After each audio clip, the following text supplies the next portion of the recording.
रहीमदास जी की। आप लोगों ने बताया मुझे रहीमदास भक्ति काल के कवि थे और इसीलिए उनके नाम के साथ दास लगाया जा रहा है, क्योंकि उनकी भक्ति पर वैष्णव भक्ति का प्रभाव था और वो कृष्ण के भक्त थे। देखो, रहीमदास हम सब जानते हैं मुगल कालीन जो सम्राट थे अकबर, उनके दरबार में थे और उनके दरबार से जो 9 रत्न हुआ करते थे, उन 9 रत्नों में से एक रहीम का नाम भी था। उनको अब्दुल रहीम खान खाना कहा जाता है। उनका जन्म हुआ था 1556 लाहौर में। उनका पिता का नाम था बैराम खान।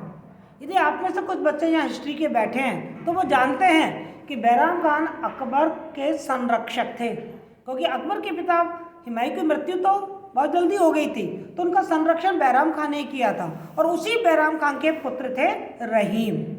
ये बहुत ही बुद्धिमान और बहुत ही एक सकारात्मक प्रवृत्ति के व्यक्ति थे, उदारवादी थे।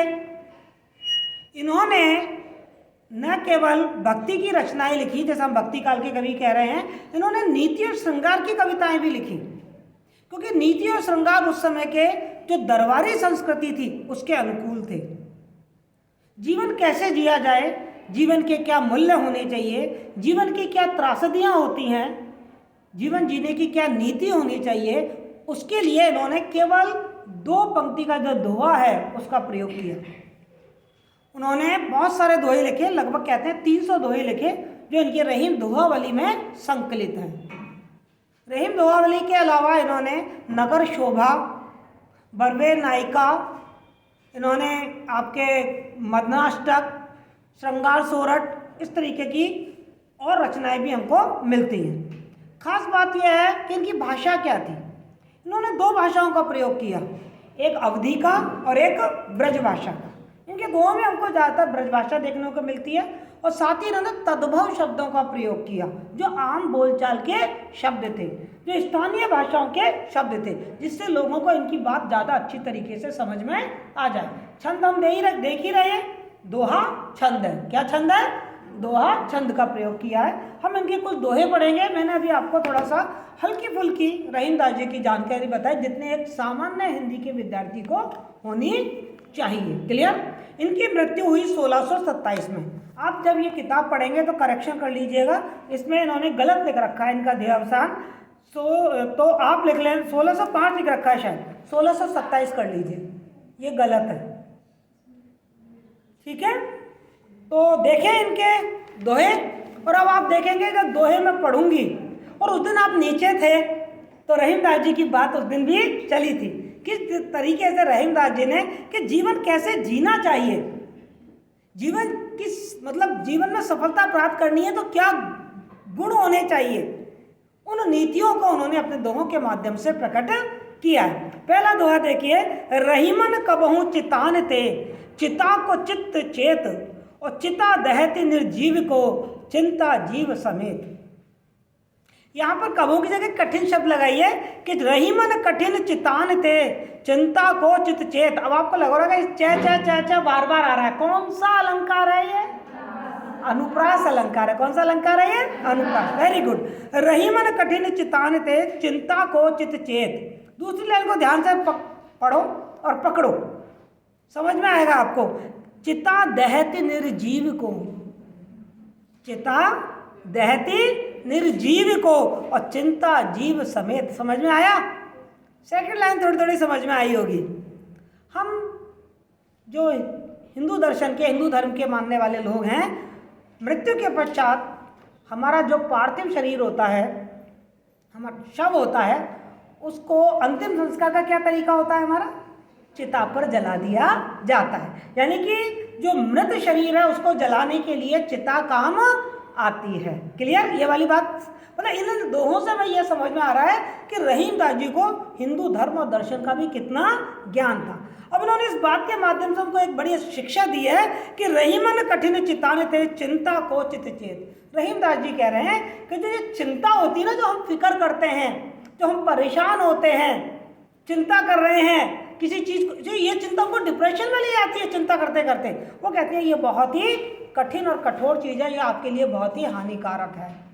और उन्होंने बताया कि चिता दहत निर्जीव को, देखिए कितनी खतरनाक है ये, जो चिता होती है वो तो निर्जीव व्यक्ति को जलाती है, लेकिन ये चिंता तो जीवित व्यक्ति को जला देती है। और आप सब जानते हो कि आजकल इतनी सारी बीमारियों के नाम आप सुनते हो, ब्लड प्रेशर हो गया, हार्ट अटैक हो गया, डायबिटीज हो गई, सबके कारण क्या बताए जाते हैं?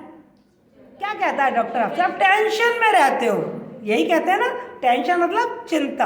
यानी कि ये चिंता है वो कितनी सारी बुराइयों की जड़ है, क्योंकि जब आप चिंता में रहते हो तो आपके अंदर कोई सकारात्मक पॉजिटिव एनर्जी नहीं आती है और आपके अंग प्रत्यंग शिथिल हो जाते हैं, उनको जो एक आवश्यक एनर्जी चाहिए वो आवश्यक एनर्जी नहीं मिलती।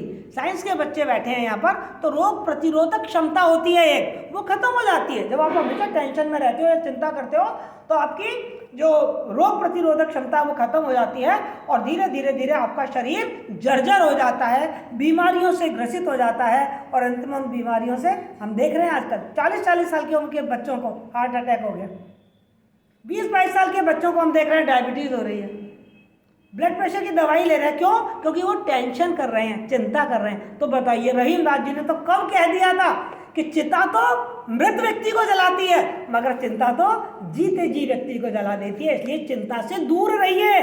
चिंता को चित चेत, ये जो चिंता है मतलब थोड़े से अवेयर हो जाइए, जागृत हो जाइए, इस चिंता को अपने मन में स्थान बनाने मत दीजिए, जागरूक होकर चिंता को थोड़ा दूर रखिए। समझ आया आपको? चलूं आगे। आगे वो कह रहे हैं, रहीमन खोजे ऊख में, ऊख, ऊख तद्भव शब्द है ईख का, ईख गन्ना को कहा जाता है। किसको कहा जाता है? गन्ने को। रहीमन खोजे ऊख में जहां रसन की खान और जहां गांठ तह रस नहीं, यह प्रीति में हान। आपने गन्ना देखा है सबने, तो आपने गन्ने की बनावट देखी होगी। गन्ने में इतना बड़ा तना होता है, फिर एक छोटा सा जॉइंट आ जाता है, फिर तना होता है, फिर जॉइंट आ जाता है, फिर तना होता है, फिर जॉइंट आ जाता है। कभी गन्ना खाया है तो आपने क्या देखा है कि जहाँ पे तना है वहाँ पे खूब रस होता है, लेकिन जहाँ जॉइंट आया है, जहाँ गांठ पड़ी हुई है, क्या उस जगह रस होता है? उस जगह रस नहीं होता। देखो, इस प्राकृतिक सच्चाई के माध्यम से वो हमें क्या शिक्षा देने जा रहे हैं, अब इस बात को ध्यान में देते हैं, दोहे को सुनना जरा। रहीमन खोजे ऊख में जहां रसन की खान और जहां गांठ तह रस नहीं, यही प्रीति में हान है। प्रेम करो तो कैसे करो? जैसे गन्ना है, रस है, रस की खान है। जो गन्ना है वो क्या है? रस की खान है, खूब रस निकलता है उसमें, लेकिन जहां उसमें गांठ आ जाती है वहां पर रस नहीं होता।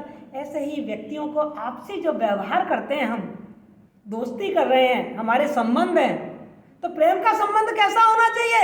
ऐसे ही रसपूर्ण होना चाहिए। और जहां हमारे संबंध में कोई गांठ पड़ी वहीं पर ये प्रेम रस खत्म हो जाता है। बिल्कुल उसी तरीके से जैसे गन्ना रस की खान है, लेकिन जहां गांठ आ जाती है वहां पर रस प्राप्त नहीं होता है। ऐसे ही प्रेम का संबंध भी ऐसा ही होता है, गांठ पड़ी और प्रेम रस खत्म हुआ। तो आपसे जो रिश्ते हों, जो व्यवहार हों, वो रसपूर्ण बनाने हैं तो गांठ बीच में नहीं पड़नी चाहिए। आपने एक और पढ़ा होगा, रहीमन धागा प्रेम का मत तोड़ो छिटकाए और टूटे से फिर ना जुड़े और जुड़े गांठ पड़ जाए। बिल्कुल इसी भाव को दर्शाता हुआ ये दोहा।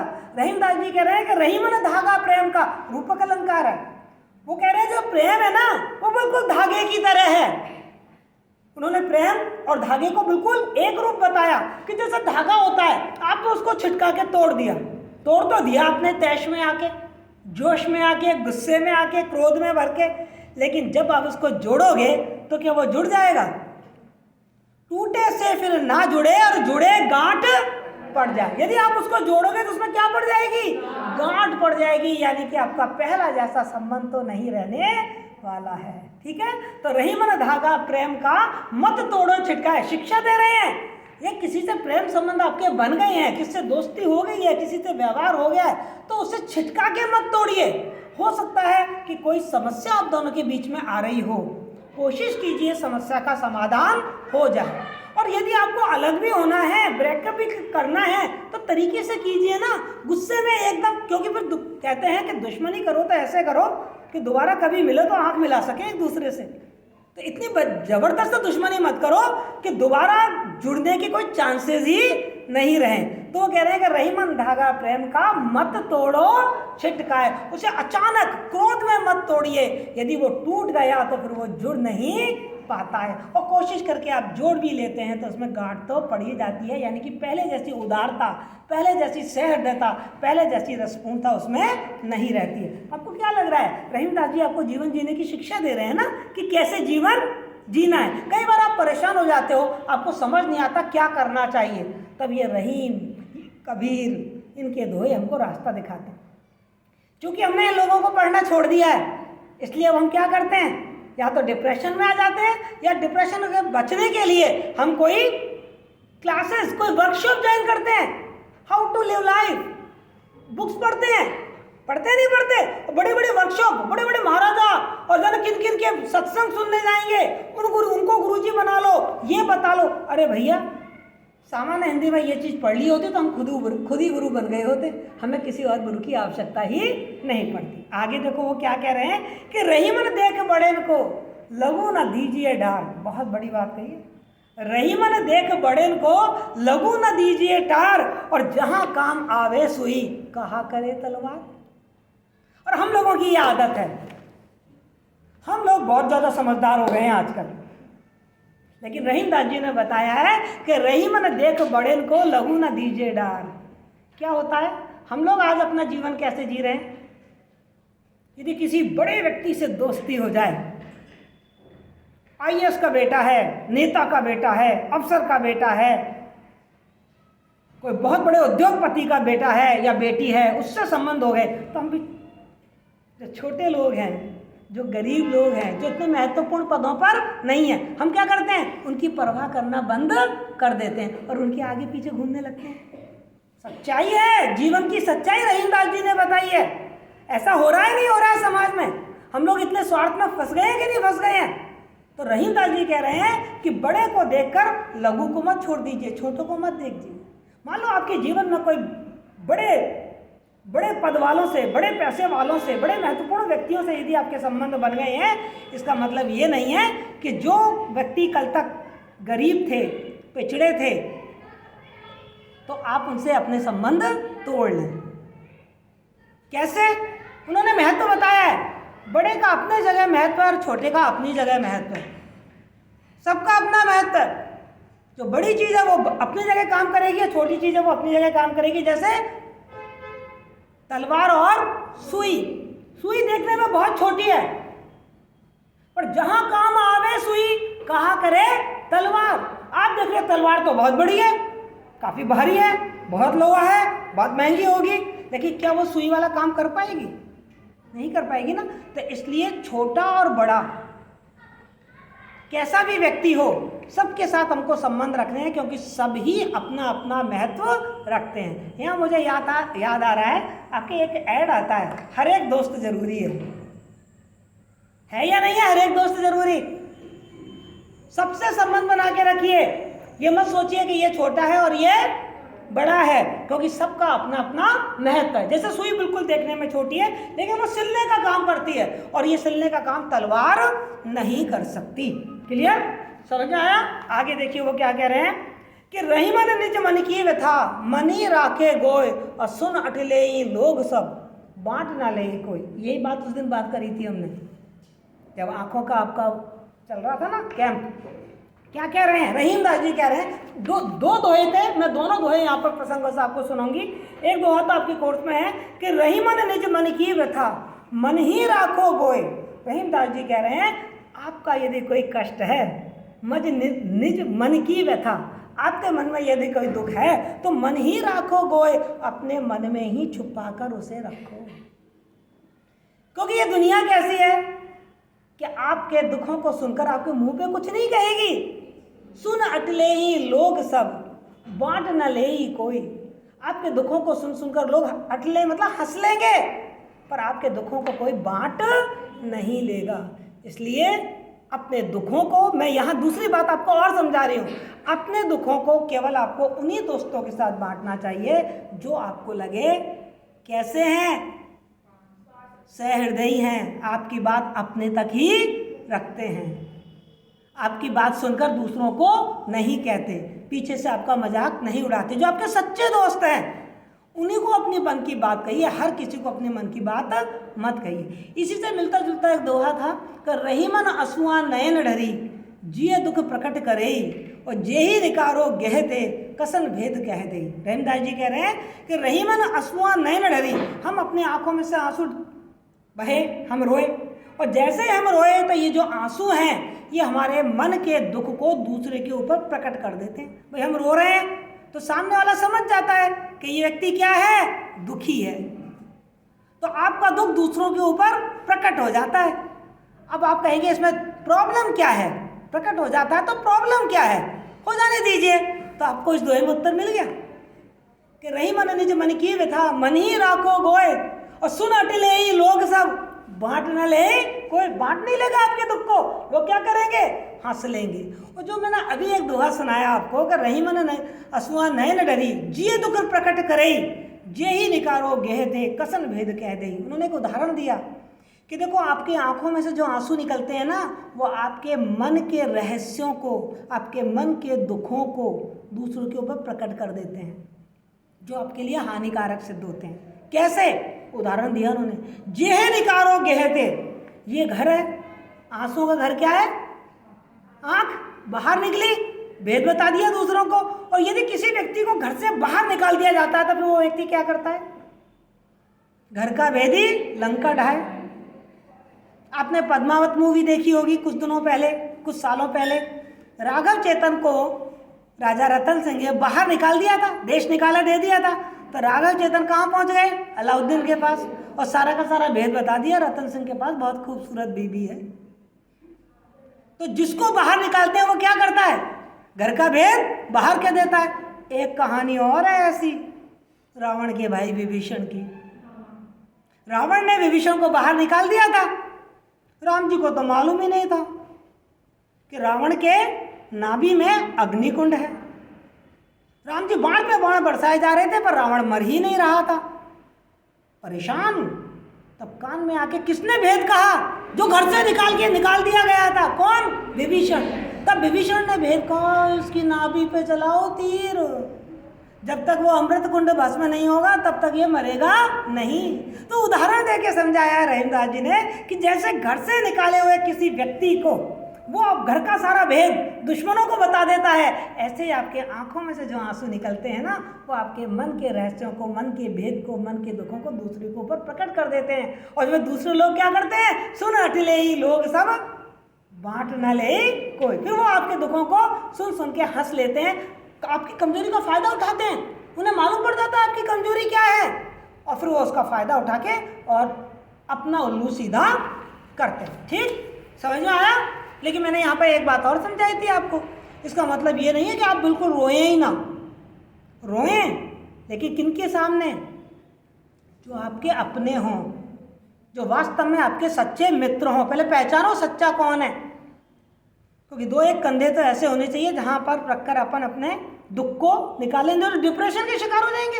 अपनी मन की बात किसी से भी नहीं कहेंगे। आपने देखा होगा हार्ट अटैक ज़्यादातर पुरुषों को होते हैं, औरतों को नहीं होते, क्योंकि औरत क्या क्या कि मन की निकाल लेती है, लड़कियां क्या क्या कि मन की निकाल लेते हैं, और लड़का और जो पुरुष होते हैं वो अपने मन की किसी को ज़्यादा कहते नहीं हैं और रोते भी नहीं हैं। और हमारे समाज का स्ट्रक्चर ऐसा है कि यदि कोई लड़का रोए तो कहते हैं लड़की है क्या, लड़कियों की तरह रो रहा है। क्यों भाई, लड़कों को रोने का अधिकार नहीं है क्या? पर हमारे समाज का पालन पोषण का तरीका ही ऐसा है कि लड़का तो जैसे बहादुर शेर है, उसे तो कभी रोना आना ही नहीं चाहिए, उसे तो कोई दुख व्याप्त तो होना ही नहीं चाहिए। चलिए ये बात अलग है, मैंने आपको समझाई। फिर रहीमदास जी के दोहे आपको समझ में आ गए होंगे। कुछ पूछना है आपको इन दोहों के बारे में? आगे चलूं फिर मैं आगे। वो कह रहे हैं कि रहीमन पर उपकार के करत ना यारी बीच, और मांस दियो शिव भूप ने दीनों हाड़ दधीच। कुछ समझ में आया? दो शब्द तो समझ में आए होंगे। दधीच नाम सुना है कभी? दधीची, महर्षि दधीची का नाम सुना है कभी? राजा शिवी का। चलिए सुनाएंगे आपको कहानी, पहले इसको समझ लीजिए। रहीमन पर उपकार के, रहीमदास जी कह रहे हैं जब पर उपकार करते हैं हम, परोपकार करते हैं, परोपकार मतलब दूसरों की भलाई करते हैं। यदि आपके मन में वास्तव में परोपकार की भावना है, आप किसी स्वार्थवश उपकार नहीं कर रहे हो, वाकई आप परोपकारी जीव हो, दूसरों के दुखों से दुखी होते हो और उनकी हेल्प करना चाहते हो, तो फिर आप ये नहीं देखते कि ये मेरा दोस्त है या ये मेरा दुश्मन है। यदि आप में परोपकार की भावना है तो दोस्त हो चाहे दुश्मन हो, जान पहचान वाला हो या अनजान हो, आप उसकी हेल्प करोगे ही करोगे। गलत बात है या सही बात है? परोपकार हो, यदि आपने दोस्त की हेल्प तो दुनिया करती है, आप कभी अपने दुश्मन की हेल्प करके भी देखो, कभी आप अनजान व्यक्ति की भी हेल्प करके देखो, वो सच्चा परोपकार है। अब उन्होंने ये उदाहरण दिया है कि जो परोपकारी लोग होते हैं वो अपने बीच में यारी दोस्ती या दुश्मनी या जान पहचान नहीं देखते, उनका तो स्वभाव होता है परोपकार करने का और वो परोपकार करते हैं। तो उन्होंने 2 उदाहरण दिए। क्या उदाहरण दिए उन्होंने? मांस दियो शिवि भूप ने, जो राजा शिवी थे उन्होंने अपना मांस दे दिया, और दीनो हाड़ ददीच, और जो ददीची महर्षि थे उन्होंने अपनी हड्डियां दे दी दान में। सोचा नहीं हम किसको दे रहे हैं। मैं आपको थोड़ी सी कहानी सुना दूं तो आपको ये समझ में आएगा, वरना ये बहुत समझ में नहीं आएगा। पहले मैं आपको राजा शिवी की कहानी सुना देती हूँ। राजा शिवी बहुत ही न्यायप्रिय व्यक्ति थे, बहुत ही दानशील व्यक्ति थे, बहुत ही परोपकारी व्यक्ति थे। चारों तरफ उनके नाम का डंका बजता था। तो आपको तो मालूम ही है, थोड़ी इंद्र को ज़्यादा हो जाती है यदि कोई ज़्यादा परोपकारी जीव होता है।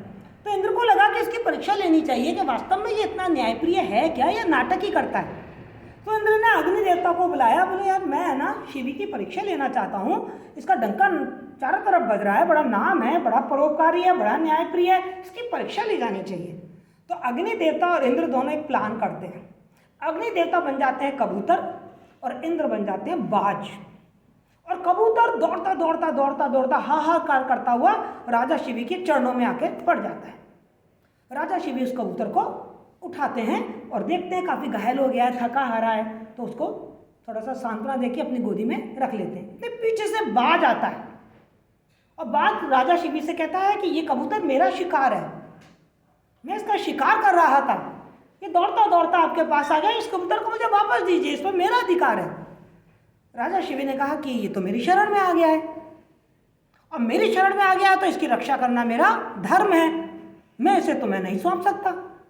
बाज ने कहा कैसे नहीं सौंप सकते, आप जानते हो मैं तो मांसाहारी जीव हूँ और शिकार करके ही खाता हूँ, मैंने इस कबूतर का शिकार किया है, पकड़ा है इसको, अब ये भागकर आपके पास आ गया है, तो न्याय तो यह है कि आप मुझे मेरा खाद्य पदार्थ है वो दीजिए, वरना मैं भूख से मर जाऊंगा। फिर आप तो बड़े न्यायशील हैं, मेरे साथ न्याय कीजिए, इस कबूतर को यदि आप शरण दे देंगे तो मैं भूख से मर जाऊंगा, पाप तो आपको लगेगा। राजा शिवी ने कहा कि बात यही है ना कि तू मांस खाता है और तुझे खाने के लिए, पेट भरने के लिए कुछ चाहिए, तो इस कबूतर जितना मांस तू मेरी शरीर में से ले ले, मैं देता हूँ, इस कबूतर जितना मांस मैं तुझे देता हूँ, तो खा के अपनी भूख मिटा ले। ठीक है साहब, बाज राजी हो गया। राजा ने चक्कू छुरी जो भी थी मंगाई और कबूतर जितना मांस, एक तराजू मंगाई गई, हाँ, और एक तराजू में एक तरफ कबूतर रख दिया गया और राजा ने अपना मांस काट के रख दिया। उसे लगा इतना सा कबूतर है तो इतना सा ही मांस होगा, कितना होगा, रखा। लेकिन क्या देखता है कि मांस वाला पलड़ा तो ऊपर और कबूतर वाला नीचे, उसने और मांस काटा, डालता ही जा रहा है वो मांस, लेकिन वो कबूतर के बराबर हो ही नहीं पा रहा है। ये देखकर बाज और कबूतर दोनों अपनी स्वाभाविक जो उनकी स्थिति उसमें आ जाते हैं, उनसे क्षमा मांगते हैं कि हम तो तुम्हारी क्या ले रहे थे, परीक्षा ले रहे थे, वास्तव में तुम न्यायप्रिय हो, वास्तव में तुम परोपकारी हो। तो ये तो राजा शिवी ने क्या कबूतर से उनकी कोई दोस्ती थी? तो परोपकार करा उन्होंने, अनजान व्यक्ति के लिए किया, इंसान भी नहीं था वो, तो क्या था, जानवर था। तो जो परोपकार की भावना होती है उसमें जान पहचान की जरूरत है या यारी दोस्ती नहीं देखी जाती। यदि आपकी भावना है तो आप अनजान व्यक्ति के प्रति भी उसी तरीके का परोपकार करते हैं। ऐसे ही एक कहानी इन्होंने दधीची की संकेत किया है। दधीची एक महर्षि थे, बहुत ही वेदों के ज्ञानी थे, कहते हैं वो एकमात्र व्यक्ति थे जिनके पास ब्रह्म विद्या थी।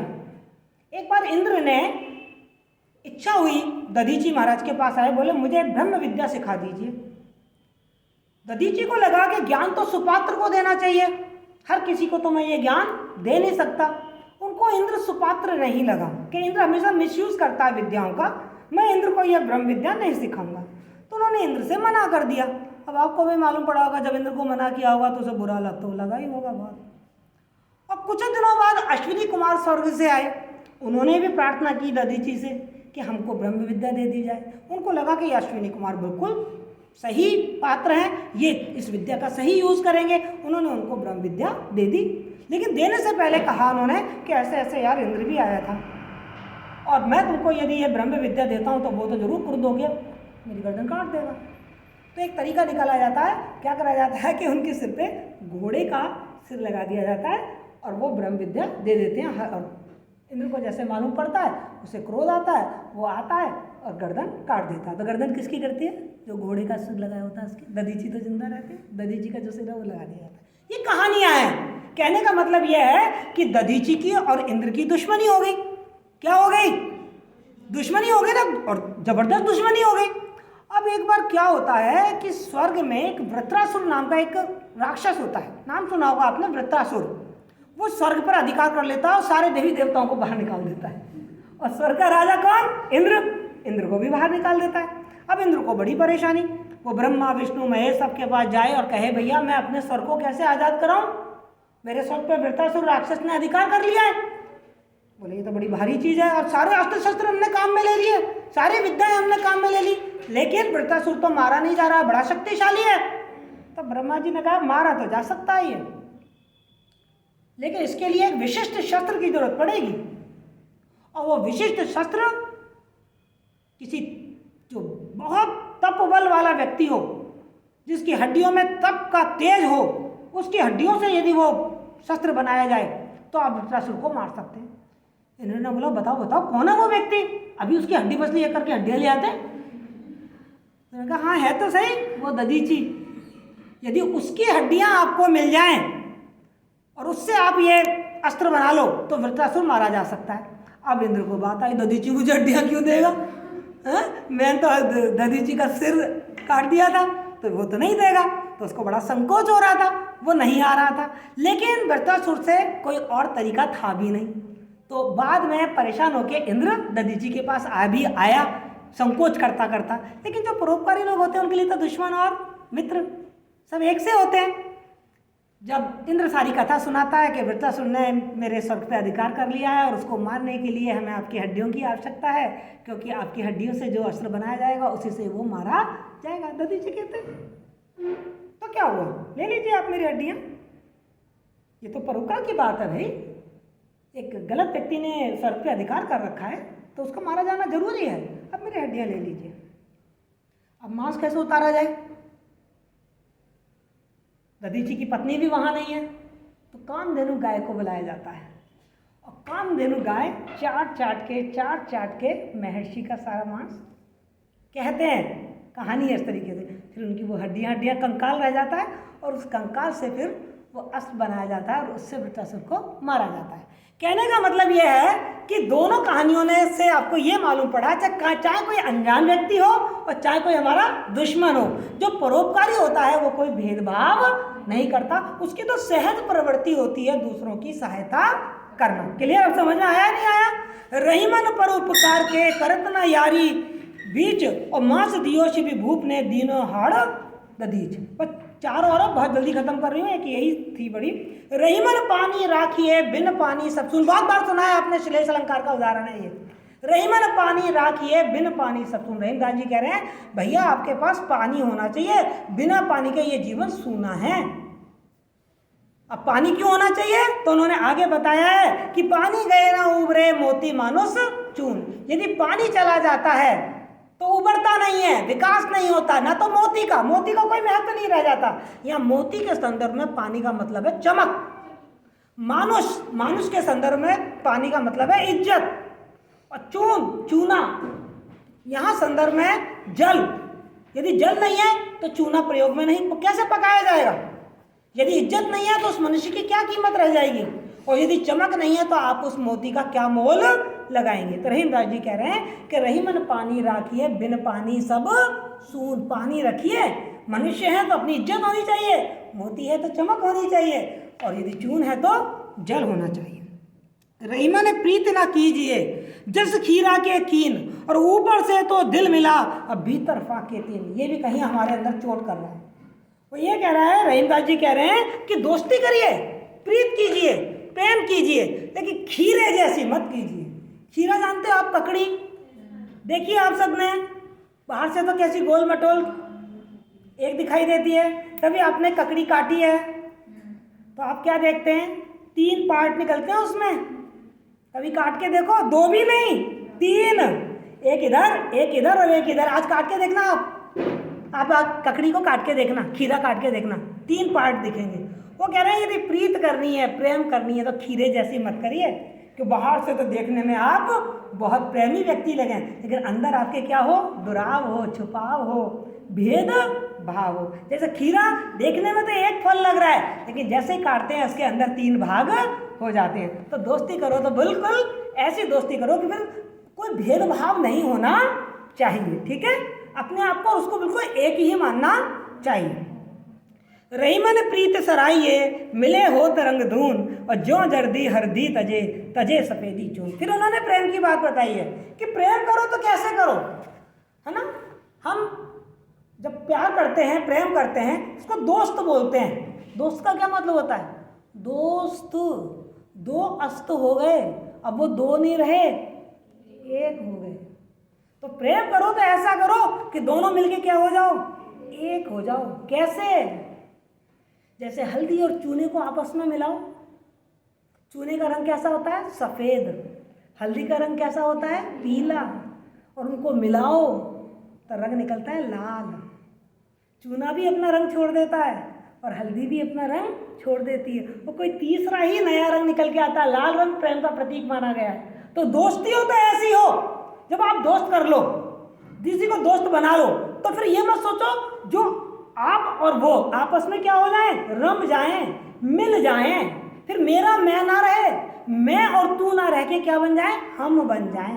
ना मैं मेरा रहे ना तू तेरा रहे, दोनों मिलके क्या बन जाएं, हम बन जाएं। कैसे, जैसे चूना और हल्दी मिलकर 1 हो जाते हैं और अपना अपना स्वभाव छोड़ देते हैं और मिलकर कोई तीसरा ही रंग निकल कर आ जाता है। लास्ट है, सुन लीजिए। रही मन ब्याह ब्यादी है, सकूँ तो जाओ बचाए, और पाए न बेड़ी पड़त है, ढोल बजाए बजाए। ये दोहा आपको पढ़ाऊँ या ना पढ़ाऊँ, क्योंकि आप सबकी 2-4 साल में शादी ब्याह होने वाला है। डर मत जाना, मैं आपके सामने खड़ी हूँ, मैं शादीशुदा हूँ और मेरा दाम्पत्य जीवन बहुत सुखी है, तो डर मत जाना। रहीमदास जी अपना अनुभव बता रहे हैं इसमें, समझे। रहीमदास जी क्या कह रहे हैं, रही मन ब्याह ब्यादी है। रहीमदास जी कह रहे हैं ये ब्याह है ना, विवाह तो बड़ी बीमारी है। एक्चुअली में रहीमदास जी का खुद का पारिवारिक जीवन बिल्कुल पूर्ण नहीं था, तो उन्होंने अपने अनुभव की बात बताई है। उन्होंने देखा होगा मोहल्ले पड़ोस में सब में कि जिनकी शादी हो जाती है फिर गृह कलह, चिंता, कमाने की चिंता, फिर औलाद हो गई, पूरी जिंदगी चिंता में चलती रहती है। तो उन्होंने कहा है कि रही मन ब्याह ब्याधी है, ब्याधी मतलब बीमारी है। रहीमदास जी कह रहे हैं कि जो विवाह है ना वो बीमारी है, सकऊ तो जाओ बचा, यदि हो सके तो बच जाना। रहीमदास जी क्या कह रहे हैं कि विवाह बहुत बड़ी बीमारी है, हो सके तो बच जाना। शब्द है हो सके तो, क्योंकि बचना बहुत असंभव है। शादी ऐसा लड्डू है जो खाए वो भी पचता है और जो ना खाए वो भी पचता है। तो बढ़िया ये खा के पछताओ, जब पचता नहीं है खा के भी ना खा के भी, तो खा के ही पछताओ। तो ये बहुत ही कम संभावना है कि तुम लोग बिना शादी के रह जाओगे। वो कहते हो सके तो बच जाना। पाए न बेड़ी पड़त है, ढोल बजाए बजाए। बड़ी गजब की बात है, विवाह में पैरों में बेड़ियां डाली जाती हैं। बेड़ियां मतलब आप किसी के अधीन हो जाते हो। यदि वर है तो वधू के अधीन उसका जीवन हो जाता है, वधू है तो उसका जीवन वर के अधीन हो जाता है। दोनों एक दूसरे को अपने आप को सौंप देते हैं। पायों में बेड़ी पड़ जाती है, यानी कि बंधन पड़ जाते हैं। वो विवाह बंधन में बंध जाते हैं, पर बंधन में पड़ के भी कैसे, ढोल बजा बजा के और करते हैं। देखो देखो बेड़ी पड़ गई, देखो देखो बंधन, देखो देखो बीमारी आ रही है। जनरली जो बीमारी होती है उससे हम बचने की कोशिश करते हैं, पर ये तो ऐसी बीमारी है जो ढोल बजा बजा के लोग जबरदस्ती अपने पैरों में बांध लेते हैं। तो रहीमदास जी आपको शिक्षा देना चाह रहे हैं कि हो सके तो बच जाना, लेकिन मैं कह रही हूँ मत बचना, करना, बहुत मजा आएगा।